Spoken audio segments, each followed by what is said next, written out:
Updates from the West Asia first up. Israeli strikes killed 15 people, including 5 children, in Palestine's Gaza Strip. A school-turned-shelter was hit in a Nuseirat refugee camp, killing 6 people, including 2 women and 1 child, who were all taken to the Awda and the Al-Aqsa hospitals. Gaza's civil defense said that another strike hit a tent sheltering displaced Palestinians. Rescuers recovered 2 of those killed and 2 others who were injured in Khan Yunis. They were taken to the Nasser hospital. According to the Gaza Health Ministry, 43,985 Palestinians have been killed and 104,092 others have been injured since the war began on October 7th of last year. Now, in other development, the United States vetoed a UN resolution demanding an immediate ceasefire in the war in Gaza, saying that the resolution was not linked to an immediate release of hostages taken captive by the Hamas in Israel in October of 2023. We could not support an unconditional ceasefire that failed to release the hostages. Because, as this Council has previously called for, a durable end to the war must come with the release of the hostages. These 2 urgent goals are inextricably linked. This resolution abandoned that necessity. The Palestinian envoy to the United Nations strongly criticized the United States' decision, saying that there was no justification for Washington's veto.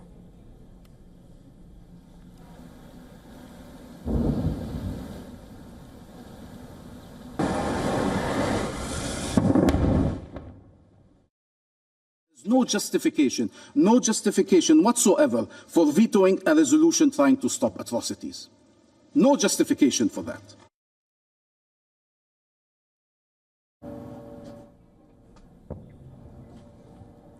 The Israeli military said 2 more soldiers, including a 71-year-old, were killed during a gun battle with the Hezbollah operatives in southern Lebanon. A total of 52 Israeli soldiers have lost their lives in Lebanon since the start of ground operations. Overall, 802 IDF soldiers have been killed since October 7th of 2023 attacks on Israel, while 5,399 soldiers were wounded since the beginning of the war. Meanwhile, the Hezbollah chief Naim Qassem delivered a defiant speech on Wednesday, saying that Israel cannot impose conditions for a truce in Lebanon. As visiting U.S. envoy, Amos Hochstein headed to Israel to try to negotiate an end to the war. He also vowed that the response to recent deadly Israeli strikes on Beirut will be on central Tel Aviv, Israel's densely populated commercial hub. On the other hand, Israeli Foreign Minister Gideon Sa'ar said that any ceasefire deal must ensure Israel still has the freedom to act against the Hezbollah.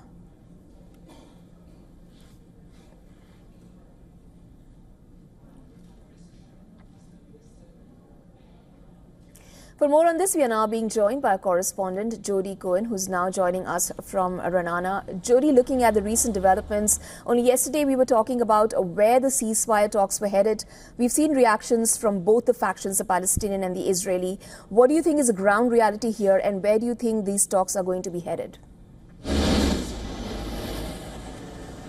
Hi, Isha. So there were reports that Hochstein wouldn't actually travel to the region this time if he didn't feel that there was a good chance of a deal. And Hochstein said that his meetings in Lebanon were productive and that he sees a window of opportunity to achieve a ceasefire now. And he's coordinating with President Trump's transition team on these negotiations. Now, both parties, that's Hezbollah and Israel, reportedly have agreed most points of the deal. And the last points, of course, will be the hardest.